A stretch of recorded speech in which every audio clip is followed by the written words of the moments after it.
Buenos días, hoy es miércoles. Buenos días, Carolina, amigas y amigos televidentes.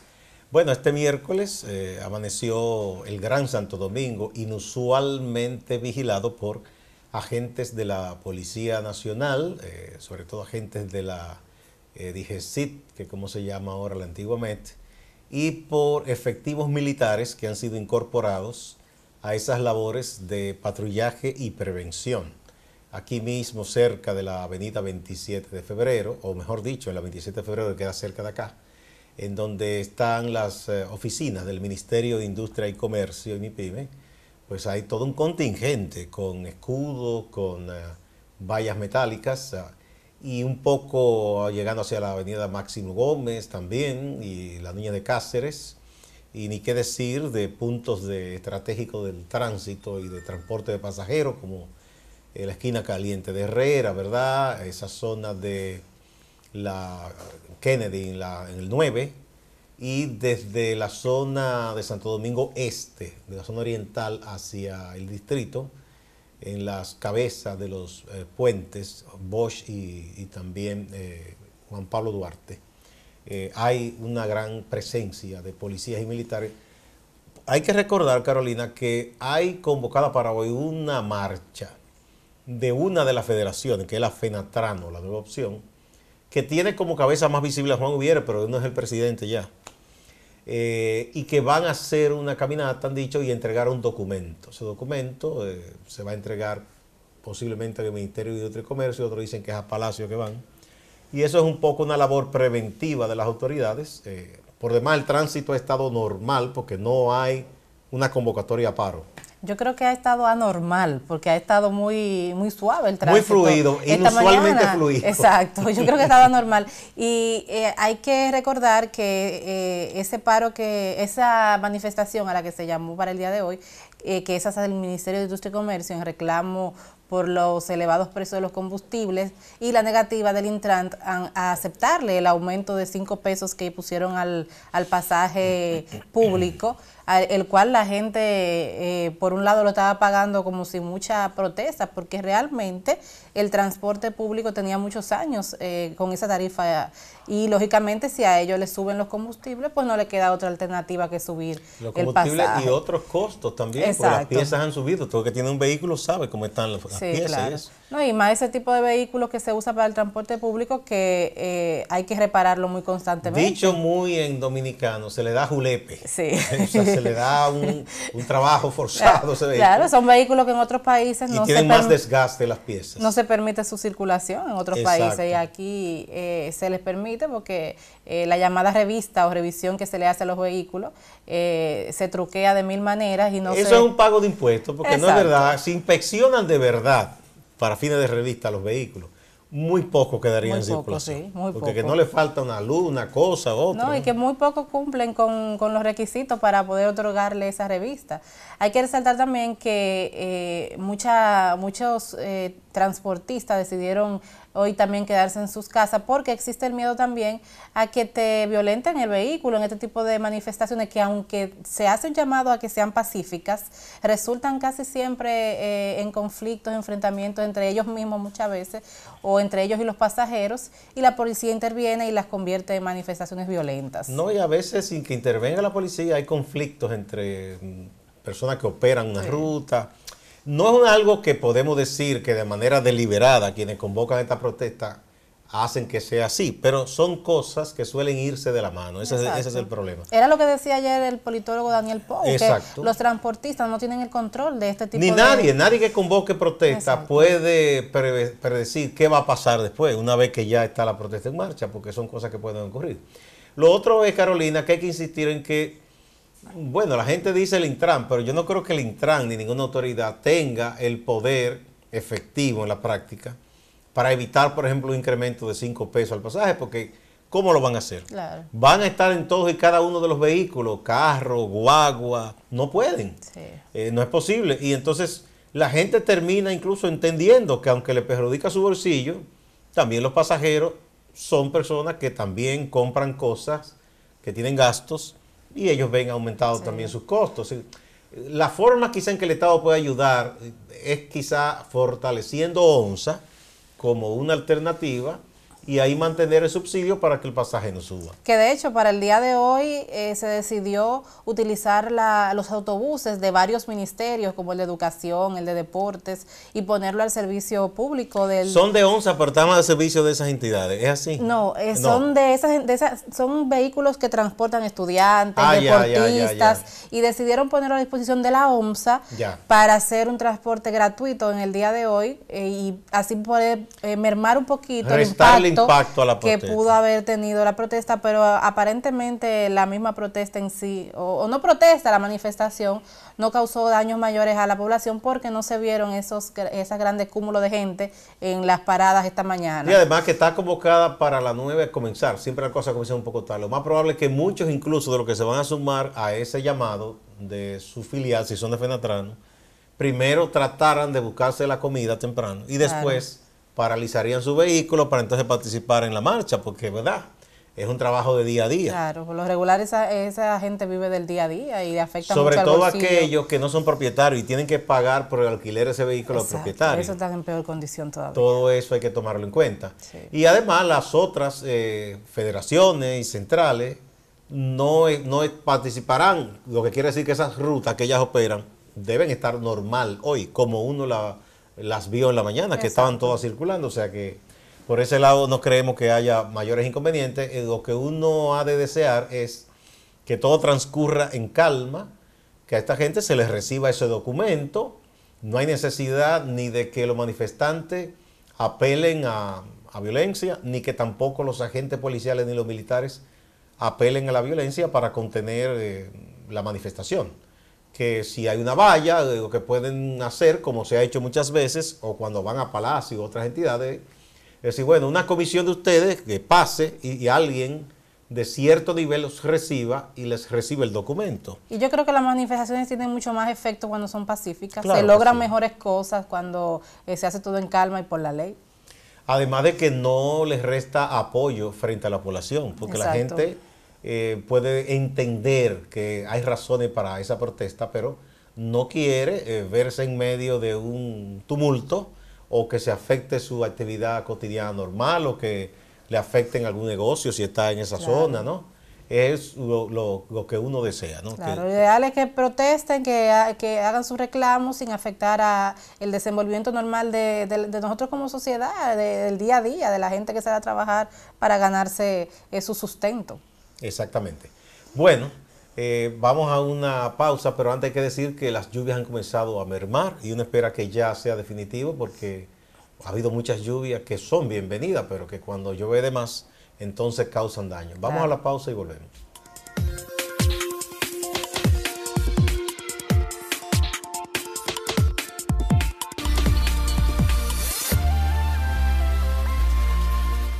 En el día de ayer comentamos la información publicada por el periódico español El Confidencial, que daba cuenta de transacciones que había realizado el exministro de Turismo y Economía, Miguel Sebastián, por el cual estaba por el cual estaba siendo investigado por casos de corrupción. Luego Acento publicó otra historia en la que da cuenta que una de las empresas a través de la cual se otorgó los 500,000 pesos a Danilo Medina para la campaña del 2011-2012 habrían sido manejados a través de una empresa que se llama Icatema Consulting. Esta empresa habría desarrollado en la República Dominicana varios proyectos desde el año 2002 hasta el más reciente, que fue el año 2017. Entre esos proyectos se encuentran servicios de consultoría para la implementación, monitoreo y evaluación de las medidas de acompañamiento de la banana, lo que aquí conocemos como guineo popularmente. Otra fue el diseño de un plan de desarrollo turístico para la Romana en el 2011, cuando aún era presidente Leonel Fernández. Luego realizaron la construcción del mercado minorista de Cristo Rey, la fase 2. Eso inició en el 2007 y concluyó en el 2011. También se llevó a cabo el levantamiento comercial en áreas de influencia de 6 mercados minoristas de la República Dominicana, 2006. También gobierno de Leonel Fernández. También se llevó a cabo un proyecto llave en mano para la construcción del mercado de Santo Domingo en la fase 1. Ese es el Merca Santo Domingo. Esto se inició en el gran 2002. mercado de abasto. En el 2012 inició esto cuando era presidente aún Hipólito Mejía. También hicieron un diseño, se inició y se aprobó el proyecto, pero prácticamente no se hizo nada en esa época. Se comenzó a desarrollar de verdad bajo la administración del presidente Fernández. Sí. Bueno, también en el 2012, ya al final del gobierno de Leonel Fernández, hicieron un diseño, construcción, instalación y la puesta en marcha de una estación la famosa estación depuradora de agua del río Sama. En esto también participaron. Y en la construcción del mercado minorista de la avenida Duarte en el 2008. Estos datos se encuentran registrados en la página web de la empresa Icatema Consulting. Bueno, este caso, uno esperaba ayer una reacción oficial dando algunas explicaciones, por lo menos hasta en la noche, no sé si ya muy tarde o ahora en la mañana, no nos hemos dado cuenta si ha habido alguna reacción de parte de la Presidencia de la República, porque es un caso que echa un problema encima sobre el gobierno dominicano, porque habla de 2 administraciones, o 3, si se incluye que uno de los proyectos comenzó por lo menos en el gobierno de Hipólito Mejía. Entonces vincula a un ministro que a su vez tiene vínculo, y por eso tiene problema en España, con una empresa privada que ha sido imputada de cargos de corrupción.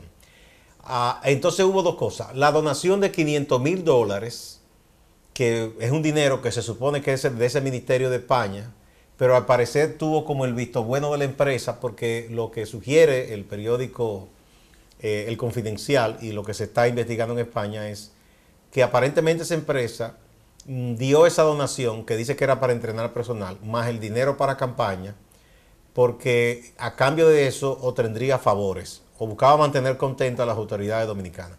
Es un esquema conocido, ya vimos el caso Odebrecht, vimos el caso Embraer. Es un esquema conocido que se da no solo con empresas españolas, vimos la de Brasil. En el pasado ha habido empresas norteamericanas, también otras españolas. Vimos todo el caso que hubo con unas empresas recolectoras de basura aquí, tanto en el distrito como en varios de los municipios de la provincia, incluso en Santiago en el pasado, de que esas empresas se vinculan con políticos o buscan aquí cabilderos, ¿verdad? Gente que le asegura contratos. Pero todo el mundo sabe que esas cosas no se hacen gratis. Claro. Aquí vemos el caso de Brecht, donde el señor Ángel Rondón ha dicho que él era un consultor, que recibió ese dinero por su servicio, pero hay serias evidencias y acusaciones y declaraciones de directivos y funcionarios altos de Odebrecht que dicen que ese dinero era dirigido a favorecer a políticos a cambio de que se agilizaran contratos jugosos para Odebrecht de miles de millones de dólares. Entonces es un esquema conocido, o sea, no podemos asombrarnos de que esto haya ocurrido si finalmente se demuestra que fue así, y parece que hay muchas evidencias en España de que ese ministro, que además es un dirigente del Partido Socialista Obrero Español, el PSOE, y que ya se está pidiendo que sea expulsado de ese partido, suspendido, haya incurrido en esta práctica. Es algo muy conocido, lamentablemente, grupos que se forman y de un país favorecen a empresas y a políticos de otro país, a su vez ese favorece lo suyo cuando van a ese otro. Aquí lo vimos con dominicanos, por ejemplo, favorecidos con políticos en Perú y en Panamá, y oh sorpresa, gente de Panamá, por ejemplo, recibió aquí contratos jugosos para supuestas asesorías y cosas.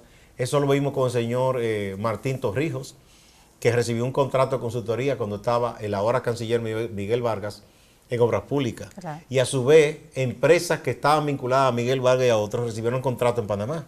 Esto es algo que debe de ser aclarado por el gobierno y creo que se ha tardado porque fue una información que se publicó muy temprano en el día de ayer y aún no ha tenido una respuesta. Sea desmintiéndolo o no, deben de dar una respuesta porque estamos hablando de una denuncia fuerte de una persona que ha sido sometida por corrupción en su país y el gobierno debe de dar una respuesta. Incluso también señores, estamos viviendo unos tiempos increíbles, o sea, porque algo así ocurre, por cosas menores que alrededor del presidente Donald Trump, por ejemplo. Periódicos tan importantes como New York Times han titulado como principal noticia. Aquí uno vio que los medios ayer prácticamente ninguno se hizo eco de nada. Así es. Entonces uno dice, caramba, como que algo extraño está pasando. Está pasando, ¿no? Así es. Vamos a una pausa.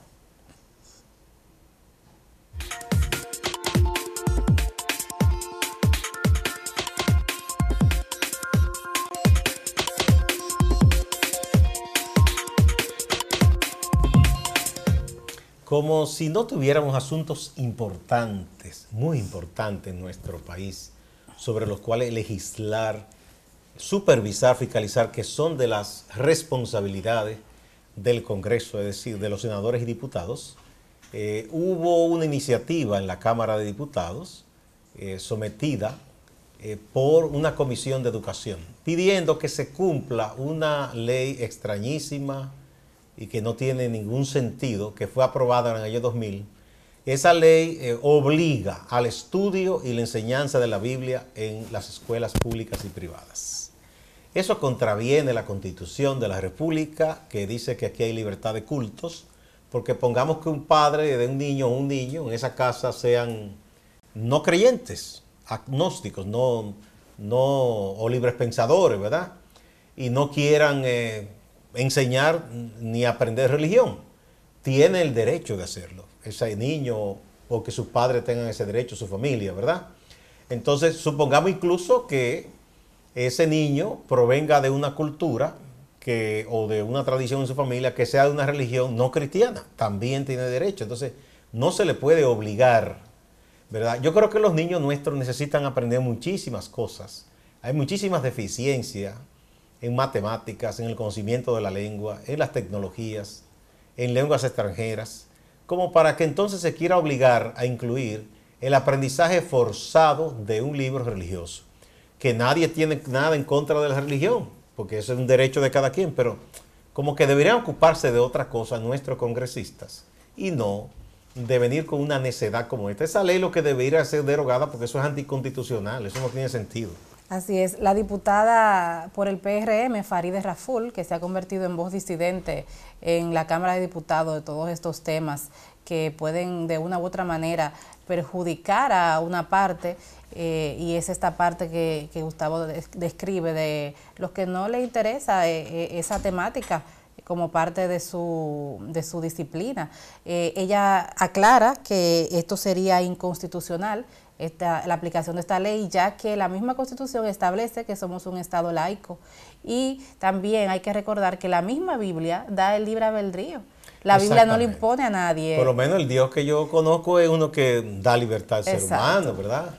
Claro, y está también el hecho de que muchos padres tienen a sus hijos en colegios diferentes a su religión, o que practican religión diferente a la suya por un tema de cercanía tal vez. Entonces ya estamos viviendo una sociedad en la que la Biblia se ha dividido como en 15 o 20 versiones dependiendo de la religión. Y cada religión entiende que tiene su propia Biblia ya. Y es un derecho. Mira, esto es una anécdota personal. Yo fui profesor en el colegio Don Bosco, un colegio de los salesianos católicos. Entonces dirigido por el padre Ramón Alonso, ¿verdad? Padre que duró muchos años en República Dominicana, que después fundó también la Universidad Católica Santo Domingo. Y habían dos niños, uno japonés, de una familia japonesa que por asunto de trabajo estaba viviendo aquí, y otro chino. Por cierto, eran excelentes estudiantes los dos, brillantes. Entonces, como era un colegio de confesión católica, a ciertas horas en la mañana se estilaba que o muchas veces había una pequeña ceremonia y una oración, o a veces en las aulas, cuando habían días especiales que esa congregación salesiana entendía, se hacía una oración, se hacía algún tipo de invocación.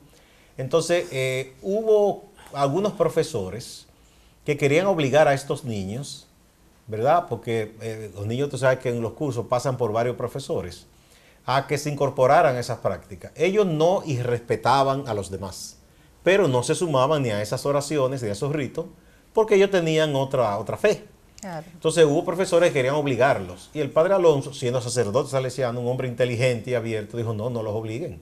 Nosotros no podemos obligar a esos niños a que practiquen nuestra fe. Claro. Ellos están aquí buscando una enseñanza y qué bueno que compartan con los otros niños que sí son católicos. Había niños ahí inclusive de otras religiones y no se le obligaba a que hicieran prácticas y ritos del catolicismo, porque esa no es la idea. Entonces esa debe ser el espíritu. Usted tiene derecho a profesar la fe que usted quiera, pero respete la del otro también, o la del que no tiene fe. Y que es un asunto espiritual, no debe ser obligatorio. Debe ser una decisión de cada quien seguir el camino que entienda dentro de los márgenes permitidos. Yo estoy muy preocupada por los congresistas y la falta de oficio que tienen últimamente, porque tienen ya 2 semanas aprobando proyectos muy cuestionables en asuntos de importancia. Hay que recordar que la semana pasada aprobaron una ley, está aprobada ya en segunda lectura, que prohíbe el uso de la juca, que lo único que haría es contribuir con ese negocio ilegal. Que alguien se busque un billete, porque entonces se convierte en un negocio de contrabando. Exacto. Que todo el mundo sabe que eso dispara los precios. O sea, esa no es la forma. Es verdad que el uso de ese instrumento, pero no del instrumento en sí, sino de las cosas que le ponen a ese instrumento, ¿verdad? Claro. Porque mientras fue una pipa de agua, como la que usan en los países orientales, no se muere nadie de eso, con unos tabacos, con unos sabores. Ahora, le ponen cualquier cosa, entonces la culpa no es del aparato. Exacto. Es del individuo, porque es como una jeringa, por ejemplo. Una jeringuilla usted la usa para usted inyectar su medicamento prescrito por un médico.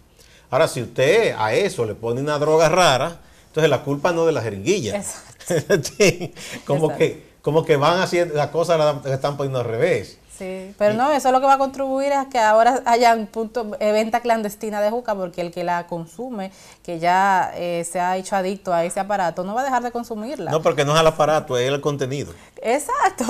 Mira que un amigo mío tenía uno hace mucho en la sala, cuando eso no se usaba tanto, la trajo del exterior, y la tenía como una especie de lujo, porque se ve hasta bonita, a veces de un bronce, ¿verdad? Sí, hay muchísimo diseño. Exacto, se ve bonito, pero... comenzaron a inventar, pero no es el problema del aparato, sino lo que le ponen dentro. Pero los diputados lo que están prohibiendo en su ley no es lo que le ponen dentro, es el uso del aparato. El uso del aparato. Entonces van a ver ahora... bueno, pues entonces tienen que prohibir la jeringuilla, los sueros, ¿verdad? Porque si y los cigarros estos electrónicos, que también son muy similares a la juca. Por cierto, eso está haciendo muchísimo daño. El tabaquismo sí que es dañino, el cigarrillo. Eso mata a muchísima gente todos los años, y ya los médicos han advertido respecto a los tipos de cáncer y todo eso. Y eso es legal, y es una empresa legal, exacto, formal, ¿verdad? Y ahí como que no hay mucha preocupación, le ponen un letrerito chiquito de que usted tiene riesgo, que sí, ok. Claro. Lo que hay que poner, mire, esto mata. Como hay una marca de cigarros español que las 4 caras de la presentación son personas en condiciones de salud deplorables, producto del uso del cigarro, y te lo ponen en grande. Pero el adicto no le importa y se fuma su y anda con su caja, con su persona. Se lo toma chiste, sí. Sí, claro, pero aquí lo dice chiquitico en una parte, hay que buscar una luz. Lo que deberían es ponerle a eso, además de que el letrero se vea más, cargarle una gran cantidad de impuestos, porque ya que con eso se está enfermando la ciudadanía, exacto, hay que recaudar, exacto, para garantizar ciertos servicios de salud a la gente que cae en esa adicción. Sí. Eso incluso pudo haber sido una solución al tema de la juca, a carecer su costo, que de por sí no son baratos, esos, exacto, aparatos ni los insumos que se utilizan para ellas son baratos, pero si se le busca la forma de incrementar el precio, no va a reducir, porque la cerveza le suben el precio a cada rato y la gente la sigue consumiendo. No, pero quizás poner control y no prohibirla, porque lo que van a hacer es... Pero ahí eso debe ser un asunto de política de salud pública, esa cosa, no de una prohibición, que la gente no acaba de entender que eso no da ningún resultado. ¿Cuántos años tenemos con la supuesta guerra a las drogas? Y es una guerra perdida. Y entonces cada vez que llega, por ejemplo, esto ha sido un presidente de estos de mano dura como el actual, dicen que no, que sí van a acabar. Mentira, no acaban nada. Lo que hacen las cosas peores para los países, porque le imponen muchísima presión y todo eso. Así es. Bueno, mientras tanto, Gustavo, el proyecto de ley fue enviado a comisión nuevamente, proyecto de resolución. El proyecto de resolución. Porque es una resolución para que entonces que se obligue a cumplir la ley. Exacto. Fue enviado a comisión, esperemos que ahí haya un poquito de conciencia en las decisiones que se vaya a tomar, y cuando vuelva otra vez a una sesión de la Cámara de Diputados, eso sea desechado, como ellos desechan muchísimas cosas importantes. Sería interesante que el Congreso, que una de sus labores es supervisar y fiscalizar, se ponga a escarbar un poco y revise cuántas leyes y disposiciones y reglamentos tenemos aquí, algunos destinados a cosas útiles que no se cumplen. Claro. Sería interesante eso, para que ellos vean si su tiempo y sus energías deben ocuparse de una necedad como esta, o si de verdad hay cosas más útiles que hacer. Como revisar, por ejemplo, todas las multas de 1 peso, 2 pesos, 5 pesos que se establecen en muchísimas leyes viejísimas, que ya cualquiera puede cometer ese delito, porque si yo lo que tengo que pagar es 2 pesos, 5 pesos para resarcirlo, no hay un régimen de consecuencias. Y la propia revista de los vehículos. Exacto. ¿Verdad? ¿Cuántos vehículos en condiciones que no deberían estar ya ni siquiera en un cementerio de chatarra, sino demolido y reciclado? Y andan por ahí, entonces eso no se cumple. Pero no es que se cumpla con policía en la calle deteniendo a la persona, sino que de verdad se diga, no, eso a tal año eso no puede andar en el medio. Exacto. Bueno, claro. muchas gracias. Será hasta mañana. Hasta la próxima.